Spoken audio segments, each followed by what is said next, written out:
Malam itu, suasana di sebuah warung kopi kecil di pinggir jalan Jawa Tengah terasa begitu hening. Hanya ada suara jangkrik dan desiran angin malam yang membuat bulu kuduk merinding. Di meja pojok, seorang pria bernama Rudi duduk termenung. Usianya sekitar 35 tahun, hidupnya pas-pasan dan usahanya hampir bangkrut. Hutang menumpuk sementara keluarganya butuh makan. Saat sedang putus asa, seorang lelaki tua dengan pakaian lusuh menghampirinya. Ia dikenal dengan nama Mbah Sastro, sosok misterius yang katanya mengetahui jalan pintas untuk menjadi kaya. Kalau kamu berani, ada satu tempat, Gunung Kemukus. Di sana ada jalan pesugihan. Tapi ingat, tidak semua orang bisa pulang dengan selamat. Rudi yang sudah kehilangan harapan hanya mengangguk. Malam itu juga, ia memutuskan untuk mengikuti Mbah Sastro menuju Gunung Kemukus. Perjalanan mereka menembus hutan gelap. Jalan setapak hanya diterangi oleh lampu minyak kecil. Rudi merasa setiap langkahnya semakin berat, seperti ada yang memperhatikan dari kegelapan. Saat sampai di kaki Gunung Kemukus, suara gamelan samar terdengar entah dari mana. Semakin mereka berjalan, bau kemenyan semakin kuat menusuk hidung. Mbah Sastro berhenti di depan sebuah pohon besar.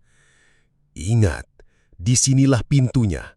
Jangan menoleh ke belakang, apapun yang terjadi, bisiknya. Rudi merasakan hawa dingin luar biasa. Suara gamelan semakin keras bercampur dengan suara orang tertawa pelan di kejauhan. Ketika ia melangkah masuk ke area itu, bulu kuduknya berdiri. Matanya menangkap sosok-sosok bayangan hitam berjejer di antara pepohonan seolah menyambut kedatangannya. Dan di sanalah, ritual pesugihan Gunung Kemukus akan segera dimulai. Apa yang Rudi lihat malam itu tidak akan pernah bisa ia lupakan seumur hidupnya. Rudi berdiri kaku di bawah pohon besar itu. Udara di sekelilingnya semakin dingin, seolah menyusup ke dalam tulangnya. Suara gamelan gaib semakin jelas, seperti berasal dari perut bumi. Mbah Sastro menyalakan dupa, lalu menaburkan bunga 7 rupa di tanah. Asap putih mengepul, membuat suasana semakin mencekam. Dengan suara lirih, Mbah Sastro berkata, "Rudi, untuk masuk ke pesugihan Gunung Kemukus, kamu harus melakukan ritual pertama. Jika gagal, nyawamu taruhannya." Rudi menelan ludah. Tubuhnya gemetar. Ia tak pernah menyangka bahwa perjalanan ini benar-benar nyata. Mbah Sastro mengambil kendi berisi air yang entah dari mana asalnya. Ia menyuruh Rudi mencuci wajahnya dengan air itu sambil mengucapkan niat dalam hati. Ucapkan dengan sungguh-sungguh apa yang kau mau, dan jangan pernah menyesali jika permintaanmu terkabul. Dengan tangan bergetar, Rudi melakukannya. Tapi saat air menyentuh kulit wajahnya, ia merasa seperti ada ribuan jarum menusuk. Seketika pandangannya kabur, dan dari balik asap dupa, muncul bayangan hitam menyerupai manusia bertubuh besar, bermata merah menyala. Sosok itu mendekat perlahan. Mbah Sastro berlutut, sementara Rudi hanya bisa terdiam. Suara sosok hitam itu terdengar berat, bergema di telinga Rudi. "Apa yang kau cari di Gunung Kemukus ini?" Rudi dengan suara terbata menjawab, "A- Aku ingin kaya, aku ingin hutang-hutangku lunas." Sosok hitam itu tertawa, suaranya bergema, membuat tanah di bawah kaki mereka bergetar. "Kaya memang bisa kau dapatkan, tapi ada harga yang harus kau bayar." Tiba-tiba, dari balik pepohonan, terdengar jeritan panjang. Suara perempuan menangis histeris. Rudi terkejut, tubuhnya hampir tak sanggup berdiri. Mbah Sastro mendekat dan berbisik di telinganya, "Ingat Rudi, ini baru awal. Kalau kau melangkah lebih jauh, jalan kembali sudah tertutup. Kau harus siap dengan tumbal." Rudi terdiam. Dalam hatinya, ia sadar sudah masuk terlalu dalam. Tapi ia juga tahu, hanya dengan cara inilah ia bisa mendapatkan kekayaan yang ia dambakan. Malam itu, ritual pertama Rudi di Gunung Kemukus berakhir. Tapi bayangan hitam bermata merah itu masih mengikuti setiap langkahnya. Malam itu, setelah ritual pertama selesai, Rudi merasa tubuhnya lemas. Namun, Mbah Sastro tidak memberi kesempatan untuk beristirahat. Ia menggandeng tangan Rudi, membawanya menyusuri jalan setapak yang dipenuhi kabut tebal.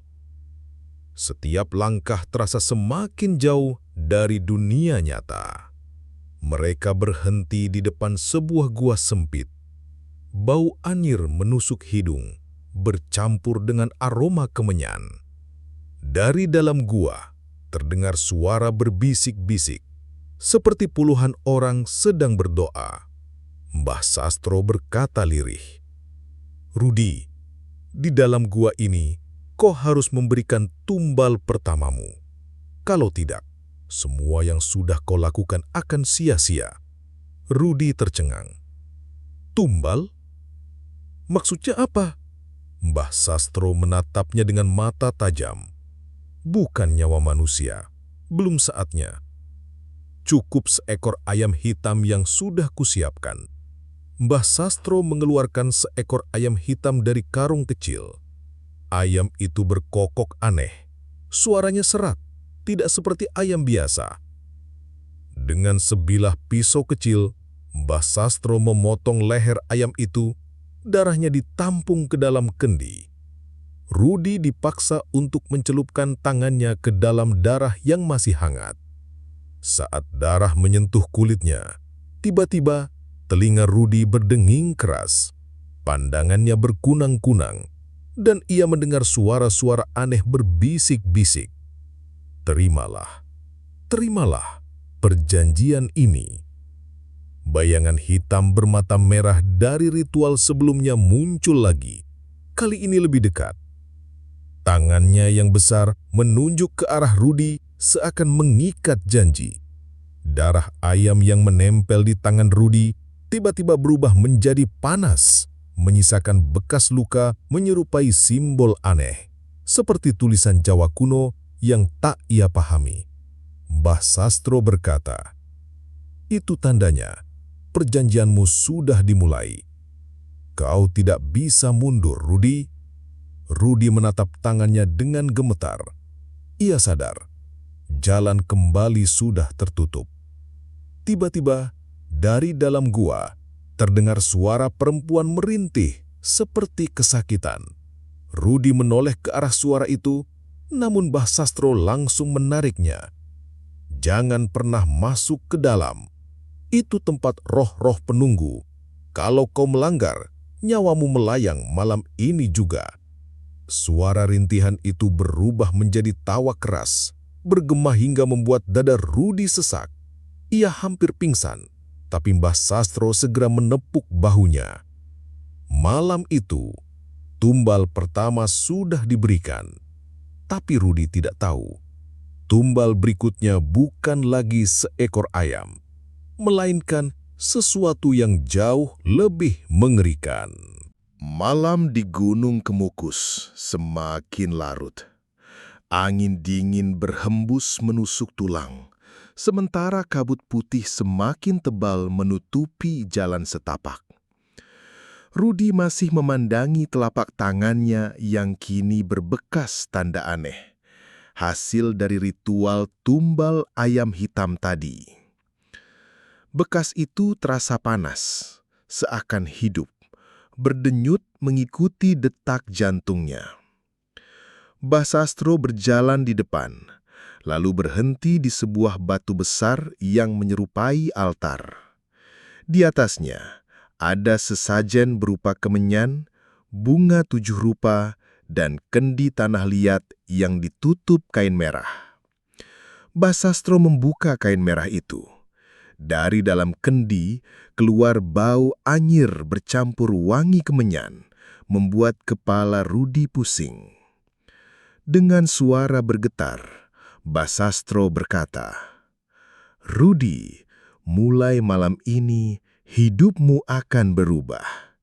Kekayaan bisa datang kapan saja. Usaha apapun yang kau lakukan akan lancar. Tapi ingat, janji dengan mereka tidak bisa diputus begitu saja."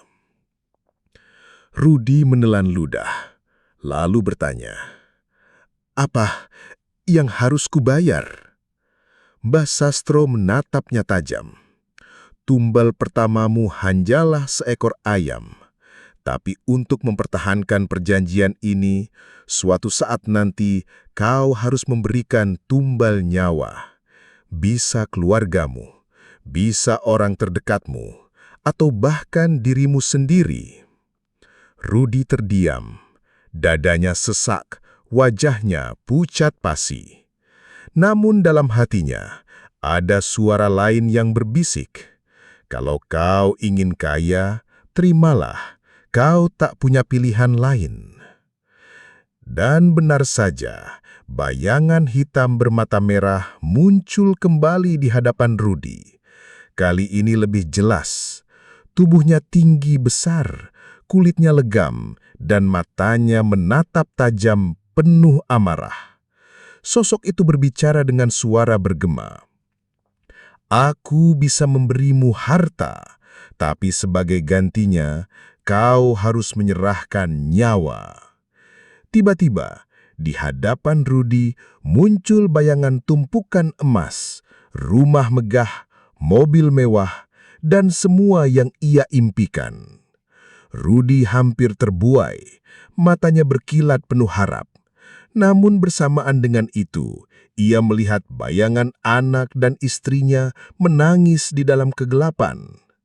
Segera Mbah Sastro mendekat, menekan bahunya, dan berkata pelan, "Pilih sekarang, Rudi. Jalan ini hanya bisa dilalui sekali. Kalau kau mundur, nyawamu bisa diambil malam ini juga." Malam itu di Gunung Kemukus, Rudi dihadapkan pada pilihan yang paling mengerikan dalam hidupnya. Kekayaan instan atau nyawa orang-orang yang ia cintai. Setelah pertemuan mencekam dengan sosok hitam bermata merah, Rudi akhirnya memilih untuk meneruskan ritualnya. Hatinya goyah, tapi ia yakin hanya dengan cara inilah ia bisa keluar dari lilitan hutang. Malam itu, Mbah Sastro menutup ritual dengan doa-doa berbahasa Jawa kuno. Asap dupa semakin pekat, dan suara gemelan gaib perlahan menghilang, seakan masuk kembali ke dalam tanah.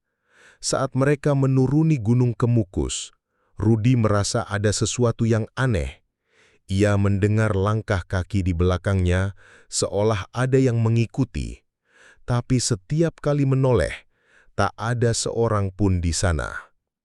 Suara desahan nafas berat terdengar di telinganya, padahal Mbah Sastro berjalan agak jauh di depan. Rudi mencoba mengabaikan, tapi bulu kuduknya berdiri. Malam itu, ketika Rudi sampai di rumah, ia langsung terlelap karena kelelahan. Namun tidurnya tidak tenang. Ia bermimpi berada di sebuah ruangan gelap, dikelilingi bayangan hitam. Di hadapannya, muncul kembali sosok bermata merah. Sosok itu berbisik lirih. Kekayaanmu akan datang, tapi ingat, tumbal nyawa tetap harus kau bayar. Rudi terbangun dengan keringat dingin membasahi tubuhnya. Bekas simbol di tangannya semakin merah dan berdenyut, seperti luka terbakar. Keesokan harinya, hal-hal aneh mulai terjadi di rumah Rudi. Istrinya, Wati, mendengar suara gamelan samar-samar di tengah malam, padahal tidak ada hajatan di sekitar desa. Anaknya tiba-tiba jatuh sakit, tubuhnya panas tanpa sebab. Dan yang paling mengerikan, setiap kali Rudi bercermin, ia melihat bayangan sosok tinggi besar berdiri di belakangnya. Meski saat ia menoleh, tak ada siapa-siapa. Beberapa hari kemudian, Rudi menemui Mbah Sastro untuk meminta penjelasan. Namun yang didapat hanya peringatan singkat. Itu tandanya perjanjianmu sudah berjalan. Kalau kau tidak siap, mereka akan mengambil sesuatu darimu lebih cepat. Rudi terdiam. Ia sadar, kekayaan yang ia dambakan mulai mendekat. Tapi bersamaan dengan itu, maut juga sudah mengintai keluarganya. Malam itu, Rudi tidak bisa tidur. Ia tahu, pertanda buruk itu hanyalah awal dari bencana yang lebih besar. Hari-hari Rudi setelah ritual di Gunung Kemukus berubah drastis. Usaha dagang kecilnya yang dulu hampir bangkrut, tiba-tiba ramai pembeli. Barang dagangan yang biasanya menumpuk, kini habis terjual dalam hitungan hari. Uang mengalir deras. Hutang-hutangnya mulai bisa dibayar. Bahkan orang-orang di kampung mulai heran melihat perubahan mendadak itu. Namun di balik semua itu, ada bayangan gelap yang terus menghantui. Suatu malam, Rudi menemukan segepok uang di dalam laci tokonya, padahal ia merasa tidak pernah menaruhnya di sana. Lebih aneh lagi, uang itu masih baru, seakan baru keluar dari mesin cetak. Tapi saat istrinya, Wati, memegang uang itu, wajahnya pucat. "Mas, uang ini baunya anyir sekali, seperti darah." Rudi hanya terdiam. Ia tahu itu adalah bagian dari janji yang sudah ia buat di Gunung Kemukus. Bersamaan dengan kekayaan itu, kejadian-kejadian aneh semakin sering terjadi. Lampu rumah sering mati sendiri di tengah malam, pintu berderit meski tidak ada angin, dan anaknya sering terbangun sambil menangis ketakutan. Pernah suatu kali, anaknya berteriak histeris sambil menunjuk sudut kamar. "Bapak, ada orang tinggi besar matanya merah." Rudi langsung memeluk anaknya, tapi saat menoleh ke sudut kamar, yang terlihat hanyalah bayangan hitam bergerak cepat lalu menghilang. Malam itu Rudi bermimpi lagi. Ia berada di sebuah ruangan luas penuh cahaya merah. Di depannya, sosok hitam bermata merah kembali muncul membawa sesuatu di tangannya. Sesuatu itu adalah kepala manusia yang masih meneteskan darah. Sosok itu berkata dengan suara bergema, "Kau sudah menerima kekayaanmu, Rudi. Bersiaplah memberikan tumbal pertamamu." Rudi terbangun dengan napas tersengal. Dan lebih mengerikan lagi, di samping tempat tidurnya ada noda darah segar yang menetes ke lantai. Sejak saat itu, Rudi tidak pernah merasa tenang meskipun uang terus berdatangan. Setiap malam, ia merasa diawasi. Setiap mimpi membawa peringatan. Dan perlahan-lahan, ia sadar kekayaan ini datang bersama kutukan. Sebuah harga mahal yang harus ia bayar. Malam itu Rudi hanya bisa duduk terpaku.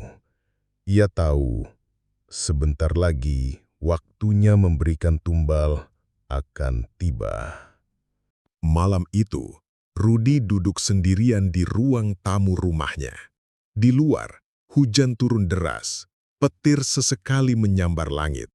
Ia tak bisa tidur, karena bekas simbol di telapak tangannya terus berdenyut sakit. Dan semakin sakit, semakin jelas terdengar suara berbisik di telinganya. Saatnya, saatnya kau bayar perjanjianmu. Lampu rumah tiba-tiba padam.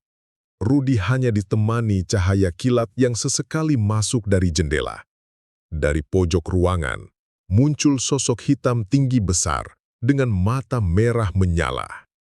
Wajahnya samar, tapi tatapannya menusuk jantung. Sosok itu mengangkat tangannya, lalu terdengar suara bergema. Tumbal pertama, darah manusia, bukan hewan. Itu syarat yang harus kau penuhi. Rudi terdiam, tubuhnya gemetar hebat. Siapa yang harus aku korbankan? Tanyanya dengan suara terbata. Sosok itu mendekat, lalu menunjuk ke kamar anak Rudi. Jantung Rudi serasa berhenti. Ia menoleh ke kamar anaknya, lalu kembali ke sosok hitam itu. Tidak, jangan keluargaku, ambil aku saja. Sosok itu tertawa keras, suaranya menggema hingga membuat genteng rumah bergetar. Bukan kau yang memilih, Rudi. Perjanjian ini sudah terikat. Jika kau menolak, seluruh keluargamu akan kami ambil sekaligus. Air mata Rudi jatuh. Ia menutup wajahnya, menahan rasa takut yang begitu besar. Tiba-tiba, pintu rumah diketuk keras. Rudi terlonjat kaget. Saat ia membuka, ternyata Mbah Sastro berdiri di sana. Tubuhnya basah kuyup kehujanan. Dengan suara dingin, Mbah Sastro berkata, "Rudi, aku tahu malam ini waktunya datang. Kalau kau ingin selamat, kau harus lakukan seperti yang diminta. Kalau tidak, bukan hanya keluargamu, kau juga akan mati malam ini." Rudi semakin bingung. Kepalanya seperti mau pecah. Ia menatap wajah Mbah Sastro, berharap ada belas kasihan. Tapi tatapan mata tua itu dingin, tanpa rasa. Ketika Rudi kembali menoleh ke kamar anaknya, pintu kamar itu terbuka perlahan. Dari dalam, anaknya berdiri sambil menangis, wajahnya pucat, dan di belakangnya, bayangan hitam bermata merah semakin membesar, seakan siap merenggut nyawa. Malam itu, Rudi dihadapkan pada pilihan paling mengerikan, menyerahkan tumbal manusia atau kehilangan seluruh keluarganya sekaligus. Malam itu, Rudi tak bisa melawan lagi. Tekanan dari sosok hitam dan Mbah Sastro membuatnya terjebak. Dengan wajah pucat, ia mengangguk, meski dalam hatinya penuh penyesalan. Mbah Sastro hanya tersenyum tipis, lalu berkata, "Besok malam, bawa tumbal itu ke Gunung Kemukus. Di sana, semuanya akan selesai." Keesokan malamnya, Rudi membawa seseorang yang malang menjadi korban. Seorang pemuda kampung yang sebelumnya ia tipu untuk ikut dengan alasan bekerja. Dengan wajah penuh kebingungan, pemuda itu mengikuti Rudi tanpa curiga. Sesampainya di kaki Gunung Kemukus, suasana terasa mencekam. Hutan gelap, suara serangga mendadak hilang, dan udara begitu dingin. Di puncak, Mbah Sastro sudah menunggu bersama beberapa orang misterius berjubah hitam. Mbah Sastro menyalakan dupa, sementara orang-orang berjubah hitam membentuk lingkaran. Di tengah lingkaran, pemuda itu didudukkan, matanya ditutup kain hitam. Ia mulai gelisah. "Pak, ini sebenarnya apa? Kenapa saya di sini?" Rudi hanya bisa menunduk. Hatinya diguncang rasa bersalah yang luar biasa.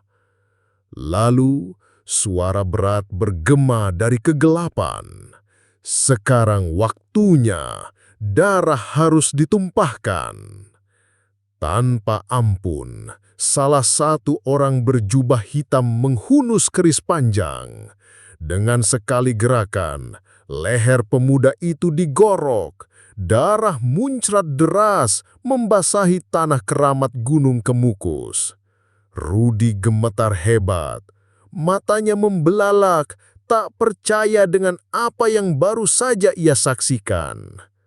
Namun, yang lebih mengerikan adalah tanah tempat darah jatung itu langsung menyerap cairan merah pekat seakan bumi Gunung Kemukus lapar akan darah manusia.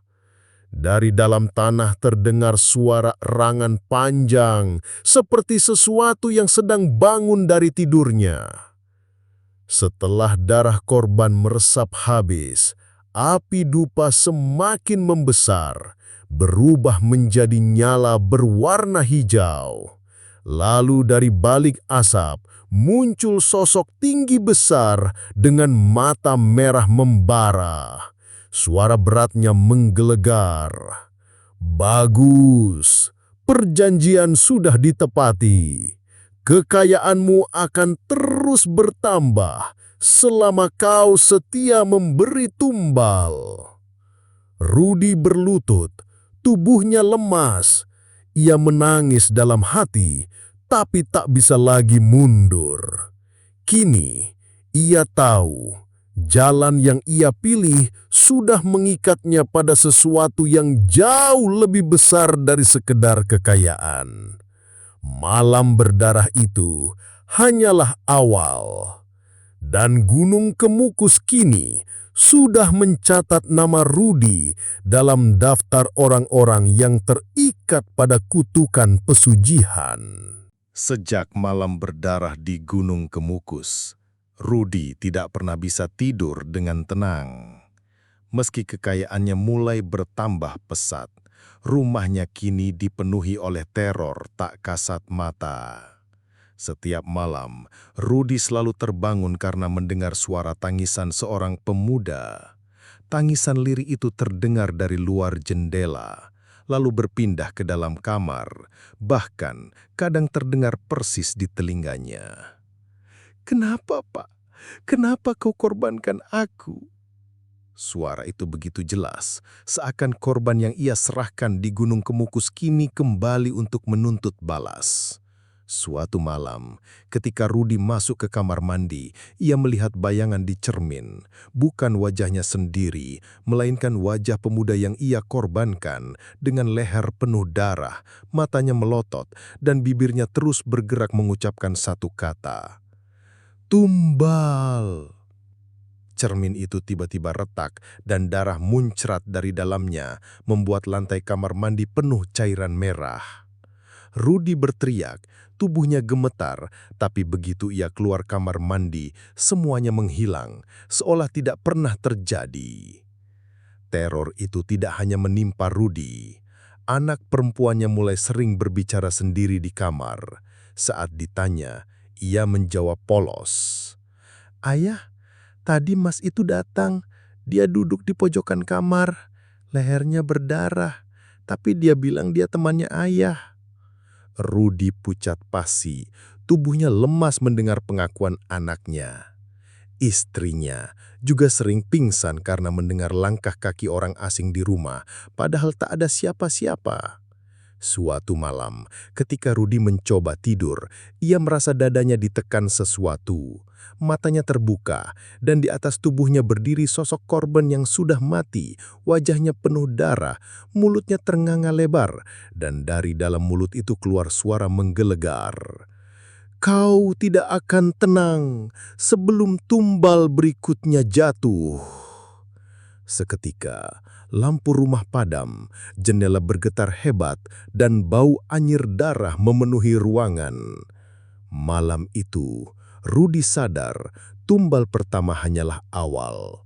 Arwah korban akan terus menghantui sampai tumbal berikutnya diberikan. Dan kini, teror itu sudah mengincar keluarganya. Rudi sudah tidak bisa lagi mengendalikan hidupnya. Kekayaan memang datang deras. Bisnisnya semakin besar, tapi bayaran dari pesugihan itu terlalu mahal. Malam demi malam, arwah korban terus menghantuinya. Bahkan kini keluarganya ikut menjadi target teror. Suatu malam, istrinya tiba-tiba kerasukan. Dengan suara serak yang bukan miliknya, ia menatap Rudi sambil tertawa dingin. Hidupmu sudah kami miliki, kau tak bisa lari lagi. Tangan istrinya lalu meraih pisau dapur dan hampir menusuk dirinya sendiri. Rudi berusaha merebut pisau itu sambil menangis histeris, memohon agar keluarganya dibebaskan. Namun tiba-tiba, lampu rumah padam dan terdengar suara pintu terbuka keras. Sosok hitam tinggi besar masuk, matanya merah menyala dan dari mulutnya keluar bau busuk bercampur darah. Beberapa hari kemudian, Mbah Sastro datang ke rumah Rudi. Dengan wajah penuh tekanan, ia berkata, "Kalau kau tak segera memberi tumbal lagi, keluargamu akan mati satu persatu. Gunung Kemukus sudah menagih janjinya." Rudi hanya bisa menangis. Ia sudah terlalu jauh terjerat, namun di dalam hatinya, ia bertekad, lebih baik aku sendiri yang mati daripada keluargaku jadi korban. Rudi pergi sendirian ke Gunung Kemukus, membawa sesajen dan keris yang diberikan Mbah Sastro. Di puncak, ia menyalakan dupa, lalu berlutut sambil berteriak, "Kalau memang harus ada tumbal, ambil nyawaku saja, jangan keluargaku." Tiba-tiba, tanah bergetar hebat, asap hitam menyelimuti tempat itu. Dari balik kegelapan, muncul sosok tinggi besar yang sama seperti malam berdarah dulu. Ia mendekat, matanya menyorot Rudi, lalu berkata dengan suara menggelegar, "Kau berani melanggar perjanjian." Keris di tangan Rudi tiba-tiba bergerak sendiri. Dengan cepat, keris itu menancap ke dadanya. Darah muncrat deras membasahi tanah Gunung Kemukus. Rudi menjerit, tapi suaranya seakan ditelan hutan gelap. Di detik terakhir hidupnya, ia melihat sosok-sosok korban sebelumnya berdiri mengelilinginya. Mereka tersenyum tipis, lalu perlahan menghilang bersama tubuh Rudi yang tersedot ke dalam tanah. Keesokan paginya, warga menemukan sesajen berserakan di puncak Gunung Kemukus, namun Rudi tak pernah ditemukan. Orang-orang percaya tubuhnya telah ditelan bumi sebagai bayaran terakhir dari pesugihan yang ia lakukan. Hingga kini, Gunung Kemukus masih dipercaya sebagai tempat perjanjian gelap, dan suara-suara tangisan dari mereka yang menjadi tumbal masih sering terdengar di malam-malam tertentu. Terima kasih sudah mengikuti kisah nyata yang menyeramkan ini dari awal sampai akhir. Jika kamu suka dengan cerita ini, jangan lupa untuk subscribe, tekan tombol like, dan share ke teman-temanmu. agar mereka juga merasakan kengerian yang sama.